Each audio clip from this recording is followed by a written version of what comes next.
Good afternoon, everyone. Call to order the meeting of the Environment Committee for Tuesday, October 23rd.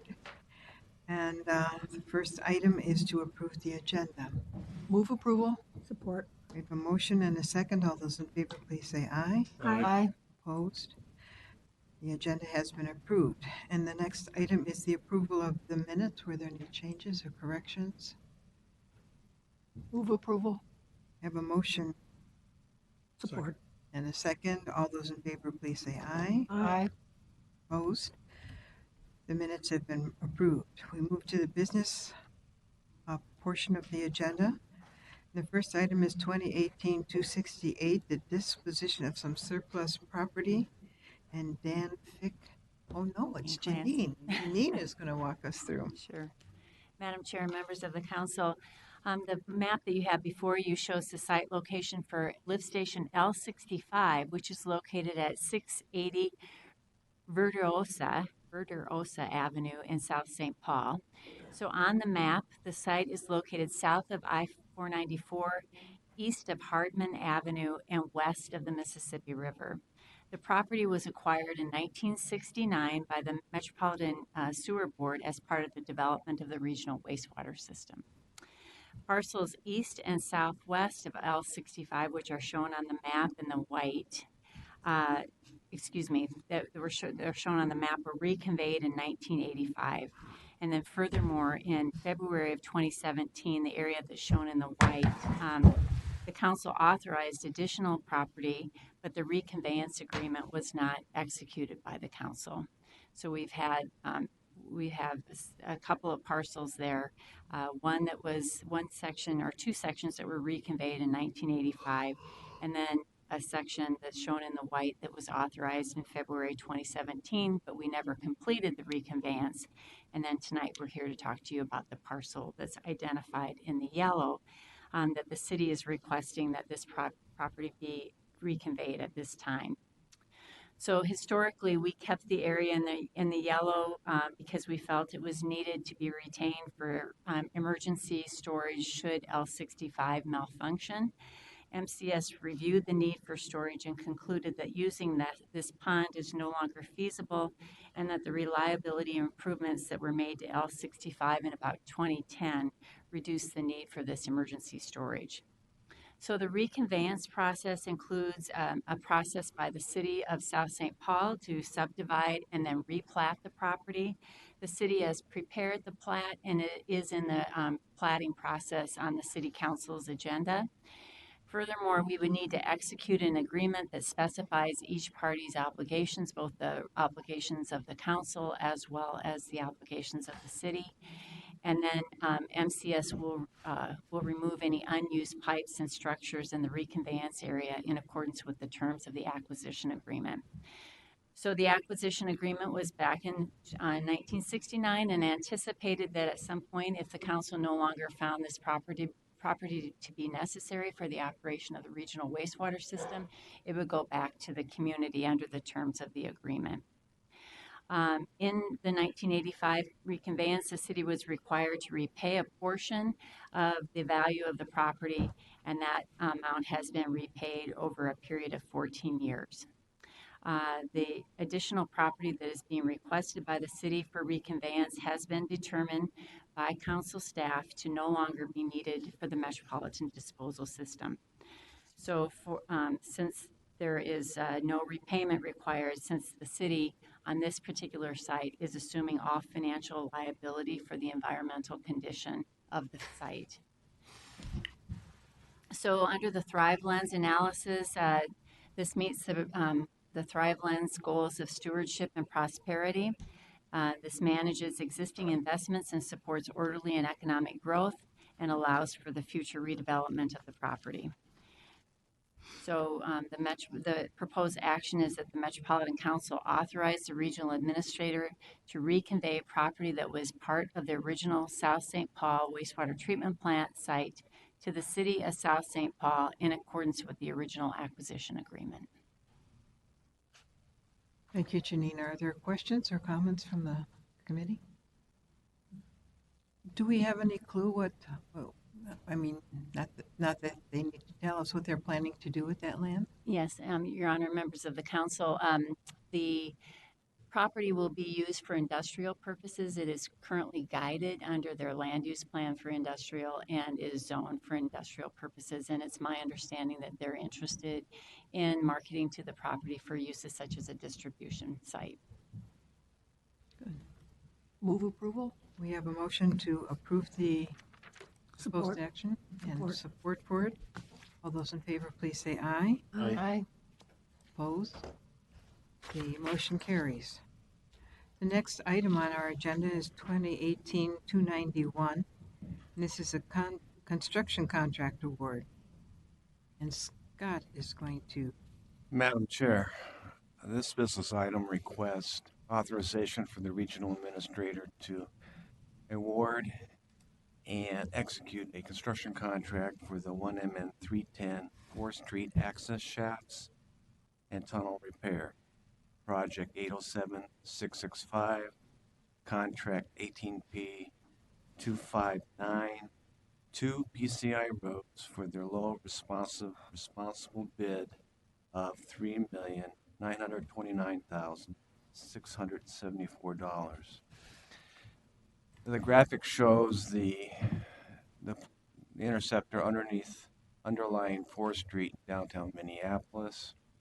It's about 85 feet below grade, and it was constructed using tunneling methods in the St. Peter Sandstone Formation.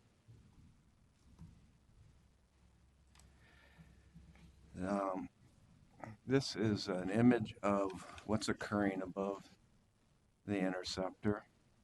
The sandstone is falling, it's slabbing off, and landing on the crown of the pipe. And what's happened over the years is groundwater has washed the loosened sandstone into our interceptor, and the cavity has progressively gotten worse.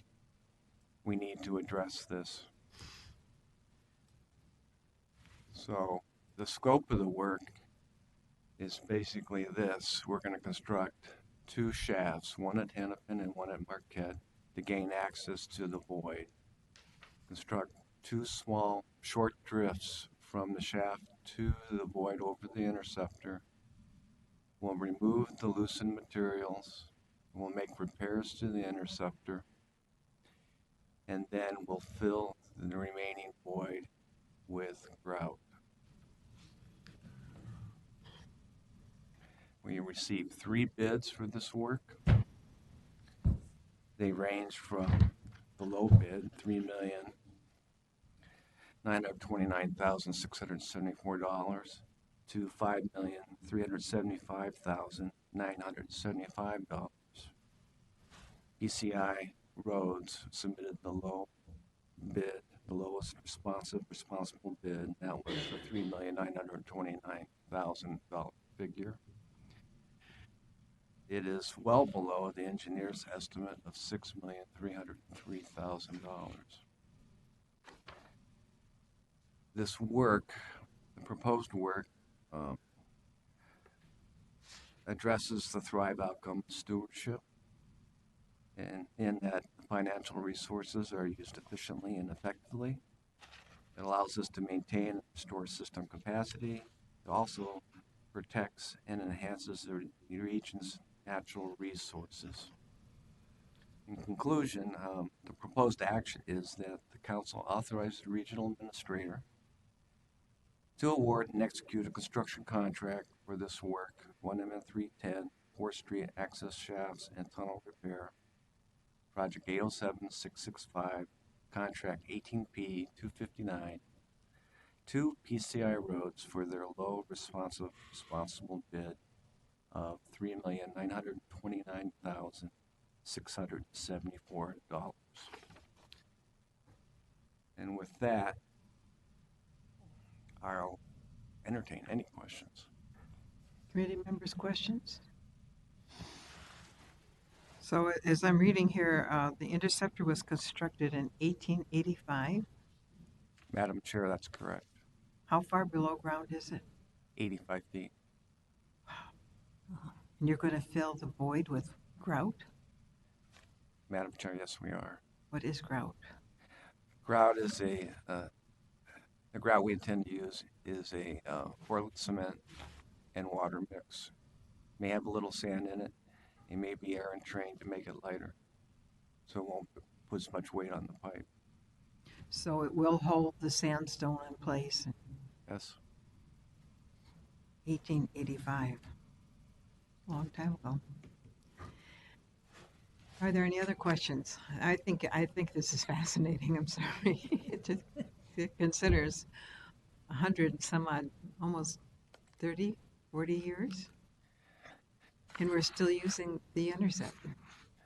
Yeah, Madam Chair, usually the folks back then were really clever and they were real craftsmen and they constructed things very well.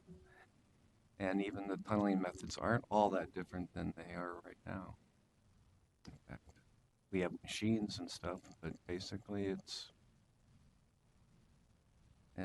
you can hand mine this material. Hmm.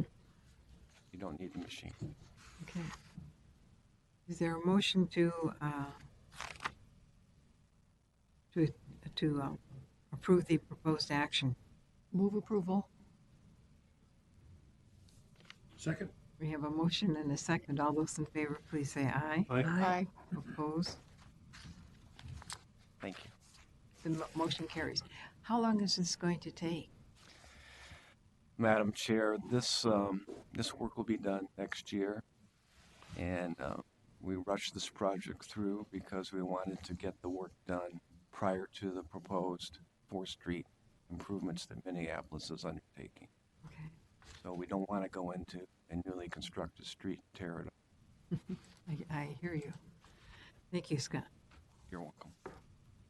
So the last item on the business agenda is 2018-292, and we've got some proposed changes for industrial SAC. And Sam, are you going to lead this? Not Sam. Ned, are you going to lead this off? Yes, Madam Chair. And if you're excited about tunnels, wait till you hear about SAC. So I am Ned Smith. I'm the Director of Finance, and I am joined by Bob Nordquist, the Manager of Industrial Waste. And we're going to walk through some proposed changes to the industrial SAC. We actually briefed this with you back in the summer before we went out to the customers. So we're going to do a brief recap of just the fundamental change. Then we'll walk through the customer feedback and then take some next steps. So the proposed actions that the Metropolitan Council approve a change to the sewer availability charge assessments for process flows from industrial customers effective January 1 of 2019. Just for some background, as a reminder, industrial sewer availability charges are not a material source of revenue for us. They account for about 2% or 700,000 of all of our SAC units collected annually. And just a reminder of our industrial customer SAC units, 40% are commercial and 60% are processed. So the commercial, that is the SAC that you pay for a building and the people that earn it and the things that people do when they're in buildings. The 60%, which is the process flows, that is the SAC that we charge for the actual industrial process, that is washing fruit or metal refinishing and chemicals that come out of there. So that's how we differentiate. But we are today just focusing on the industrial component. So industrial flow, again, as we mentioned, is the commercial and the industrial. For commercial areas, that is just based on our standard criteria, which now is gross square feet instead of net square feet. And then the process flow is determined separately, and it's based on initial capacity demand review, which is where our staff sits down with the industrial customer, and the industrial customer basically prepares an estimate for what they think the maximum capacity demand of their industrial process is going to be. Okay, Madam Chair and Councilmember Rods, I'm going to go through the SAC review process in the industrial waste section.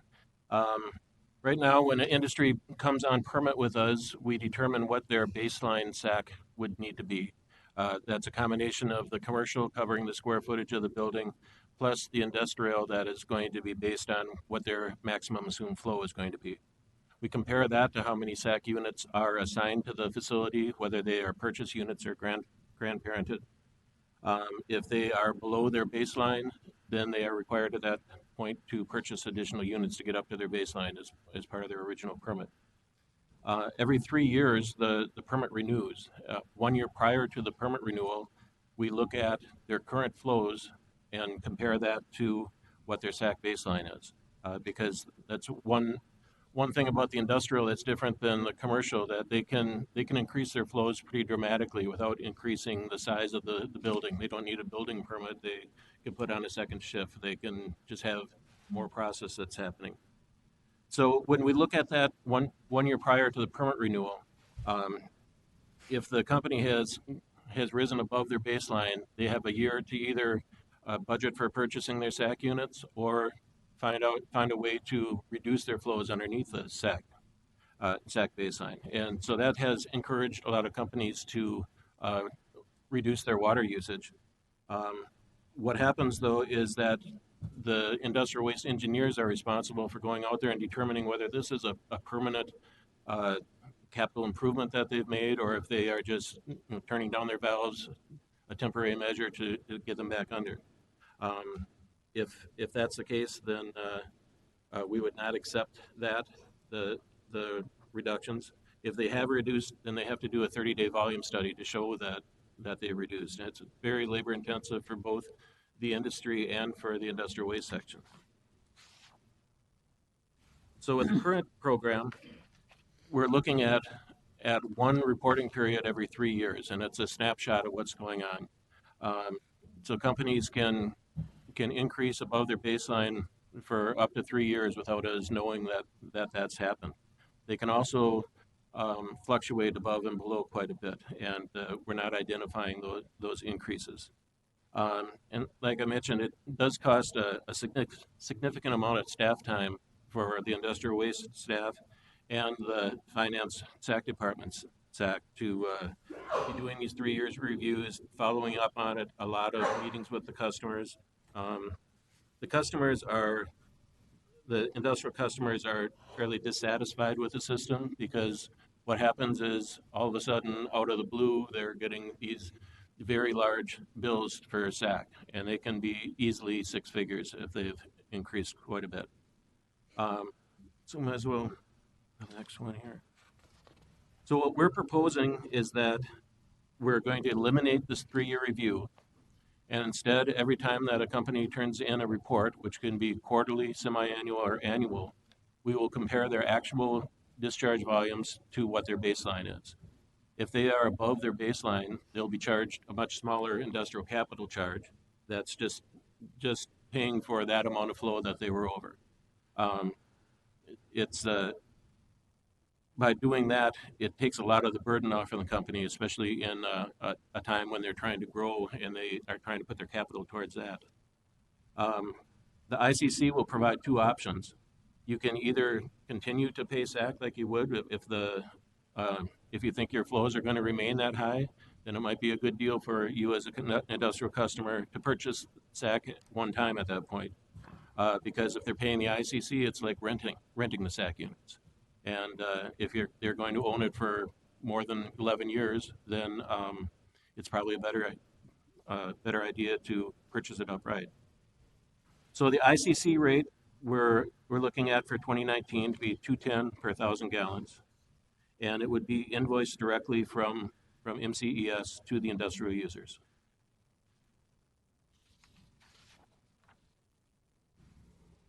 So like I said, at any time, the industries can choose to pay SAC or ICC. If they're paying the industrial capacity charge, that does not affect their baseline. If they purchase SAC, then their baseline is going to go up. And so then they're being compared to a larger number on every report. So they're less likely to have to pay the ICC charge after that. And I think I already covered that. If it's always going to exceed the baseline, they have the option to just purchase straight up. So I think this is going to have a large benefit to the industrial customers and to the region, because right now these large SAC payments are a burden on any company that's trying to move in, because they have this large upfront payment. Also a burden to any company that's trying to grow or expand here, because right at the time when they are really in need of their capital, we're giving them a very high charge. It's also going to fit their business cycles better. So if they're booming, they're going to have more capital to pay the ICC. The ICC charges will be up. On times of low business, their ICC charges will be smaller or non-existent. That especially helps with a company that might be getting a large contract from somebody. And if they were to get a large contract at 3M or something, and they had a SAC review under the old system, they might have to pay, six figures for that. And then the contract goes away, and they're stuck with those SAC units that they're never going to use again. The water conservation efforts, I mentioned that SAC was being used to encourage companies to reduce their water use.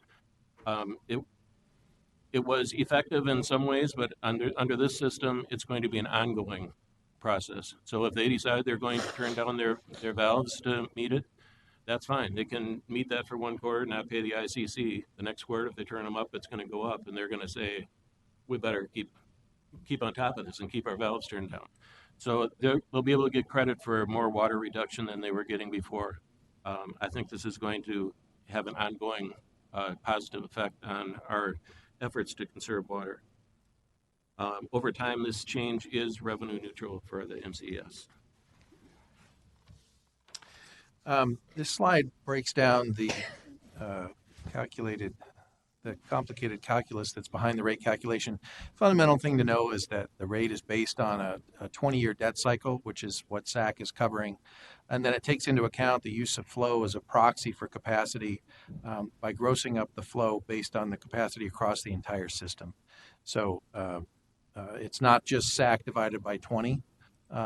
It's SAC divided by 20 and then grossed up based on the trends we see across the entire system to differentiate between flow versus capacity. Because as we know, SAC isn't about the flow that's coming out, it's about the maximum capacity demanded. And so we use flow as the proxy to determine that. But the bottom line is it ends up being about 1/11th or 1/12th, which also means therefore it's an 11 to 12-year payback period for the customers. And it's important to emphasize it's kind of like renting an apartment in that when you reach that 11th year, the charge doesn't go away. Kind of like if you rent an apartment for 30 years, your landlord doesn't call you in the 31st year and tell you, hey, I paid off the mortgage, no more rent's due. You always have to keep paying rent whether the landlord has paid off the debt or not. So that's where that break-even calculation is at 11 or 12 months. But just wanted to make sure it's on the record that kind of the math that's behind the fee. We did a lot of outreach to make sure this was okay with our industrial customers as well as our city partners. It started really with the industrial customers at the 2017 and 2018 workshops, the open houses that we have for our industrial customers. 2017 was planting the seed, and then 2018 was coming back with a more fully baked idea. And customers were very excited about it, mostly about the flexibility that it would give them and the choice. I don't know that, I think the majority will probably choose the ICC, the industrial capacity charge, but some still want to purchase up front. But I think the customers were excited that we were asking them what they thought and that they were having an opportunity to steer the program. We put this also in our newsletters, Industrial Waste, and then our partners at Metro Cities put notifications in several of their newsletters so that folks would know that this was coming. And then we especially wanted to touch base with our cities. Certain cities in the metro region charge local SAC and local WAC that they base that calculation on the number of SACs that we charge. So if we're not charging the full SAC up front, that means that the local cities won't have the opportunity to charge their local SAC and local WAC on top of ours. So we reached out twice deliberately. Back in 2017, we reached out to the top 10 industrial cities to let them know this change was coming. And then in 2018, we actually sent a letter out to all 114 communities, but then we also reached out directly to some of the cities that have the highest local SAC and local WAC charges as well as industrial activity. And all told, there's only about 15 cities that have industrial activity that also have a local SAC and local WAC. And of those, only about 5 charge more than 1 or 2 per year on average.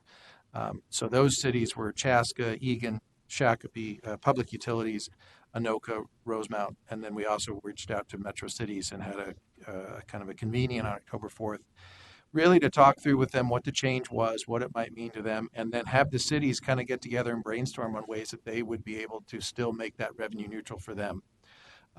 Some cities are going to go ahead and just charge the full amount up front based on the baseline difference. And then that would mean if a customer chose the ICC, which doesn't change our baseline, but that city still charged the full local SAC and local WAC, then the cities will maintain a different baseline than we'll maintain.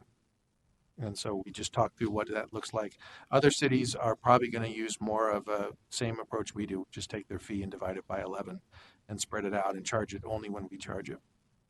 But in general, they were very supportive of the change and also very grateful that they were being asked to help us shape this program to make sure it met their needs. And that was the other reason, is we wanted to make sure we understood what do they need from us so that they can be successful and collect their revenues.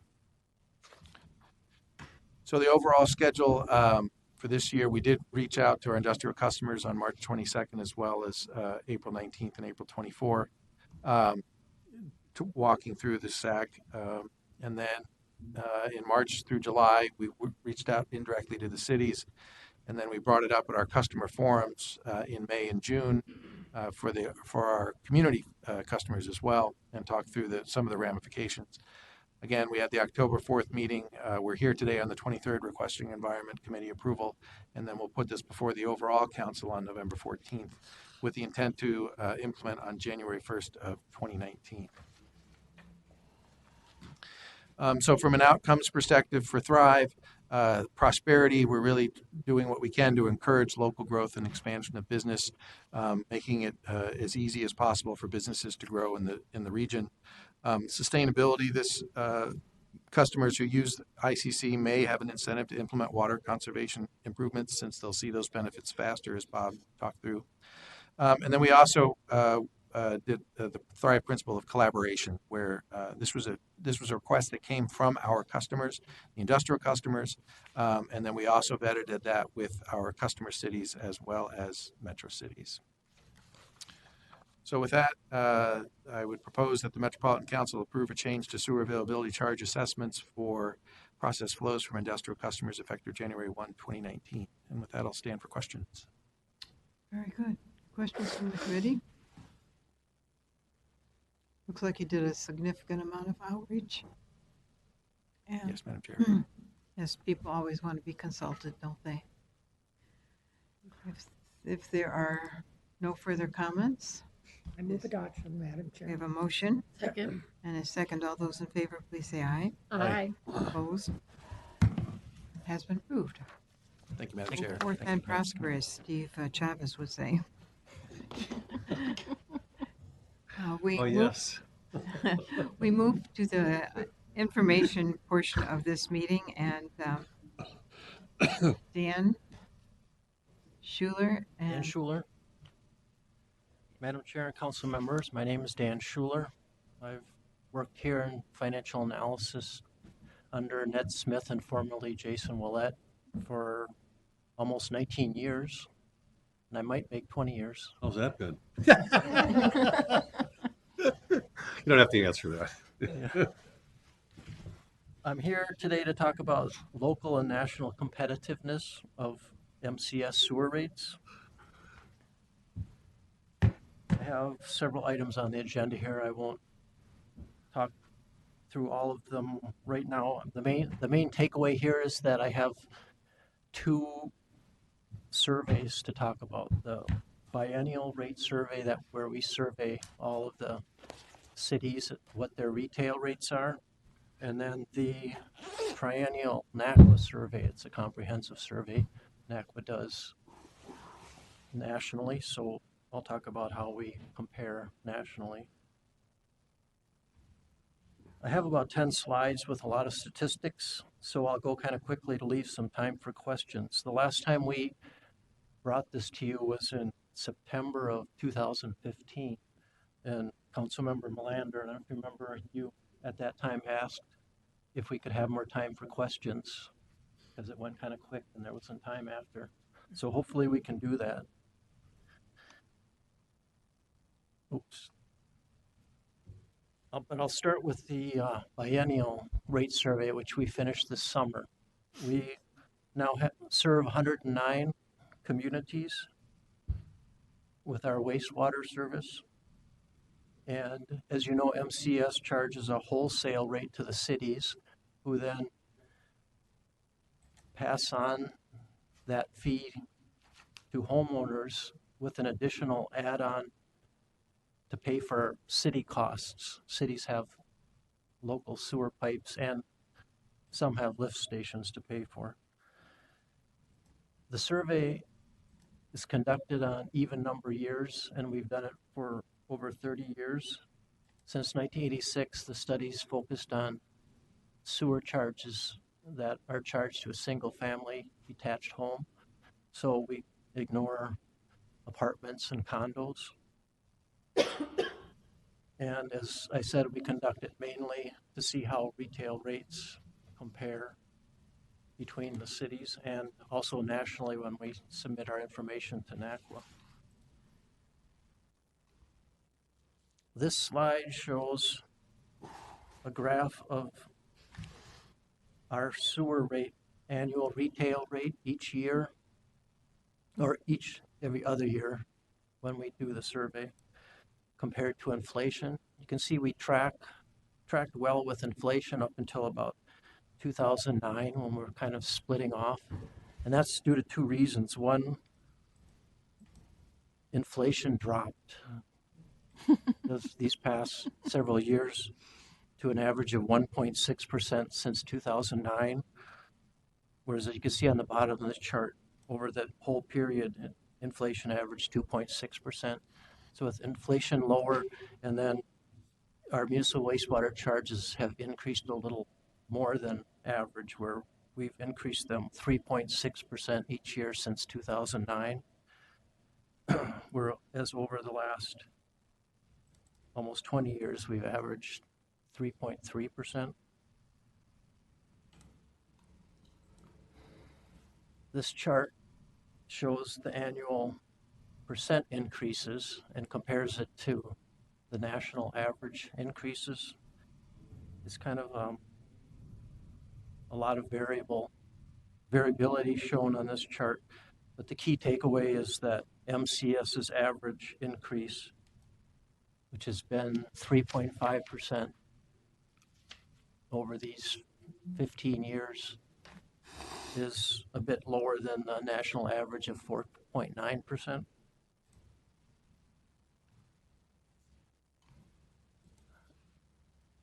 This chart shows of our 109 communities, the 10 with the highest charge per household.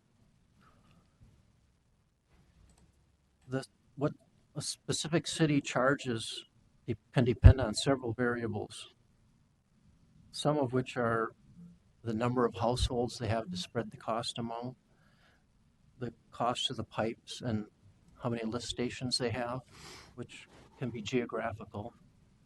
Like the size of the city is a proportion to how many households you have is a big variable. And sources of funding. Some small cities I've noticed can subsidize their wastewater from other city funds. So you can notice these are mostly small cities, and the small cities tend to have higher rates due to those issues I just mentioned. But the size of a city doesn't really indicate if their charges are high or low, because when I show this next chart is the 10 lowest charges per household, and they're also mostly small cities. And that's partly because of geography. A lot of them, if they have less pipe infrastructure, they can have lower costs. Or, like I said, some can subsidize their sewer costs from other sources. Like an extreme example on this chart, the second line from the bottom, there are two cities that charge no sewer rates. That's Medicine Lake and Landfall. They're really small, but they might not have enough. I don't know the reason, but they might not have enough cost to even set up sewer rates, and they can fund it from other tax money.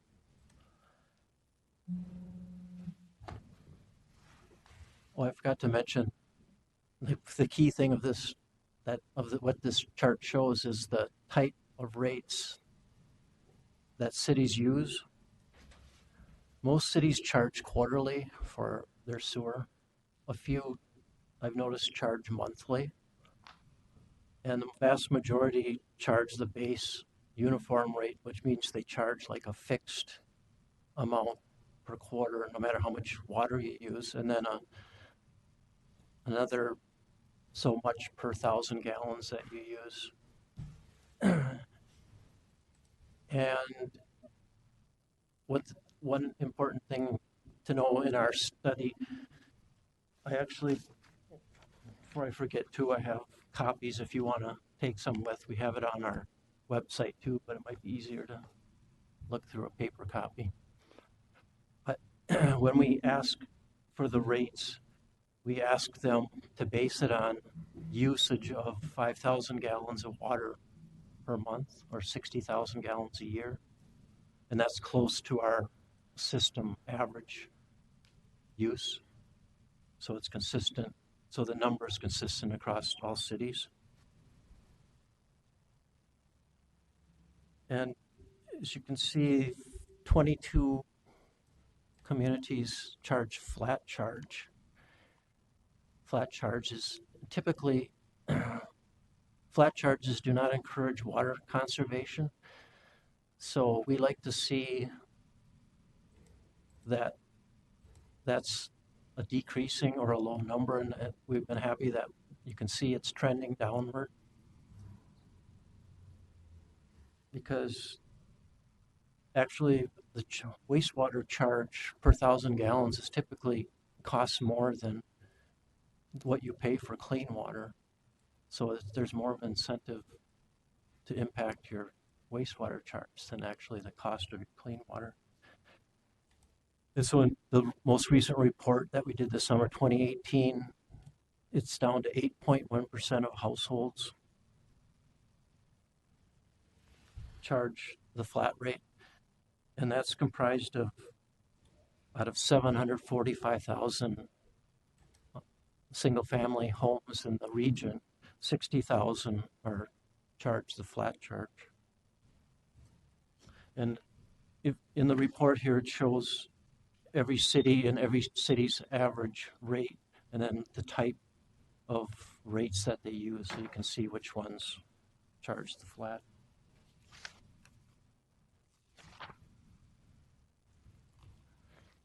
So that concludes the biennial report. Now I want to go into the NACPA Triennial Survey. We just got that in the past month or so, the results. This is, I actually included 4 metrics on this chart.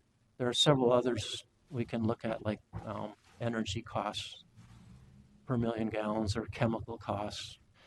But I thought these 4 were the most key important ones. The first one on there is the average annual retail charge. That's the one we talk about most, and we include on our website, where we claim our average rate is 40% lower than the national average. And this recent survey, it came up with 41%, but it was right on track with the last year's report. And something very important to realize about this retail charge average is how other agencies what rates they use and don't use. And looking through the report, all the data this year, I noticed one third of other cities and regions and agencies don't charge SAC at all. and about 1 out of 5 don't have industrial rates, whereas we have both. So they have to actually spread those costs among their homeowners, which causes higher rates.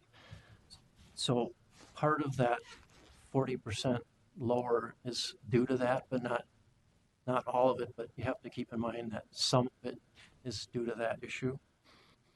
That's why I think a more accurate measure is that second statistic, the total expenses per million gallons, because it doesn't matter what rates you use or what customers you have. You can't hide anything. It's what your system costs divided by how much you treat. As you can see, we still do very well and rank high, but it's a little less than the 40% we on this statistic, we're 30% lower than our peers. And I didn't mention, but whenever I talk about our peers through this presentation, these are large agencies that treat more than 100 gallons a day. Typically, the agencies that report to the SNACWA survey, about 130 report, and about 25 or so are large like us. So I kind of peel out all the small ones so that we're on a comparable economies of scale with who we're comparing to. But under either of these two measures, NCS provides tremendous value when you consider our NACWA Platinum Awards, puts us in the top quartile for performance, although that's a quality measure. And our rates put us in the lowest quartile for costs. So it's tough to beat that mixture. And finally, the last two metrics on this chart, FTs per billion gallons, our operating and maintenance costs, that's a big part of the major part of our O&M costs.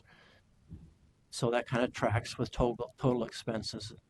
But it's interesting to see what that looks like. And then the last one, our debt per capita. You can see we're about 50% lower than average, so we track well in that area too. This is a specific graph of the first metric on the prior chart that I talked about, the retail charges per household, and there were 23 agencies that we considered peers that were large, that are all shown on this chart. There's similarity in that the variability in rates between these agencies and cities have many reasons and variables that can cause such a swing. One is what I just said, the SAC or industrial waste rates that they have or don't have. Some cities have different treatment standards. There can be combined sewer overflow issues that some have and some don't, which you've heard about recently. It's also good to keep in mind there could be a bias in who reports to NACWA. You never know. Whenever you do a survey, there can be various biases that you have to kind of be aware of. And also, it's good to know that some cities get ad valorem or property taxes to help pay for some of their infrastructure. Something that we don't do, but that would help bring down some of others' rates. I've noticed that that's not real often, but there are some cities that do get that. This just shows the past many surveys and how we rank and how we ranked in the past. You can see we always do well or have done well. And this recent survey, the 2017 survey is of 2016 rates. and was actually the highest rank, percentile rank we've ever had. So that was interesting to see. And the final metric I talked about earlier, debt per capita, this just shows the specific cities and how they rank. The numbers behind our $448 is, it's based on the population in our region. Our 7-county region population is 3 million people. And we estimate about 7% are on septic systems. So 2.8 million people. And MCS has 1.2 billion of outstanding debt. So divide that, you get the $448. There's a lot behind these other city numbers, but I probably use up my time, and I'd like to get to the questions if you have any. There's the link. And let me know if you want some of these. Sure. Committee members, council member. So I'm not sure if who's this directed to, but how, so a couple questions. I'm assuming that those communities with large costs are due to the fact that they didn't continue to maintain their infrastructure, or was it because of just regional growth within those areas? You know, and I went and saw I didn't know where Corona, New York was. Well, it's by Queens, So, I mean, so what's the reason for that? So that's one question. And then the other question is, I mean, is there a ongoing educational process or educational campaign or information campaign that we share with cities about trying to keep those, to continue to, maintain and improve their infrastructure so that all of a sudden these communities don't have this great big debt service that, other communities are having. So 2 questions, and if you can't answer them, that's fine. Yeah. I'm just curious. I know that comparing to other cities, it's a serious research project to look into. There's so many variables that are behind. I mean, your costs and your size and your. So there's not an easy answer to say why Atlanta is, number 1 in debt. I think Ned's going to give us Madam Chair, Councilmember Melander, Ned Smith, Director of Finance and Revenue. One of the reasons is also consent decrees. So a lot of these cities with the higher debts have combined sewers, and so there's 2 ways to fix a combined sewer. One is to separate them, and the other is to dig a giant tunnel underground for a giant storage tank. So I know Atlanta has a consent decree, Cincinnati has one, Washington, D.C., Dade County. So a lot of those consent decrees are from the EPA, and they can be up to $5 to $10 billion has to be spent over the next 10 to 20 years. So that's a reason that would drive up your debt service, which would then also drive up your operating costs. I can't say that's a blanket for every single one of them, but that's often a driving factor. We're fortunate here in the Twin Cities, we use federal funds in the 70s and 80s to separate our storm system from our sewer system. Great. Other questions? Thank you. Councilmember Wolf. I was going to answer the second part of Councilmember Melander's question. You asked if we were working with our cities to make sure they're maintaining their infrastructure, and that's what our I&I. No, I mean, I understand that, these right. other cities. But I'm just saying, overall, I mean, is it, and I understand the whole I&I issue, but outside of that, I mean, are those items just independent of ours? I mean, so we do our thing and they kind of do their thing. So, I mean, is there a regional message that, other than the I&I and some of the other efforts from the council? I&I does encourage the maintenance, because if you don't maintain it, that's when you get the cracks and have extra flow. So they kind of go hand in hand. And the cities decide what part of their system they want to focus on to get the best bang for their buck on maintenance. We don't tell them what to do, but there's No, I know that. Yeah. Well, thanks, Wendy. I'm good. It's interesting. Thank you. Thanks for the paper copy too. I like that. And if there are no, I can respond to Boston. I think if you do a little searching, I know that they built a Deer Island sewage plant. Seems like it was 10 years ago at least, or maybe a little more than that, and it was a pretty Big expensive project, yeah. project because of the low-lying area in Boston. And so I know there was a major uptick in their costs about that time. Dan and Ned, thank you very much. If there are no further questions, I think we're done. Thank you. Thank you, Madam Chair. Thank you, Dan. The last item on the agenda is the manager's report, and Lisa says she does not have a report. I think she wants to send you out into the sunshine. Oh, that that's would good. be nice. Go forth and prosper, is that what That's it. Yeah, it's kind of our new slogan. So if there's nothing else for the good of the committee, we can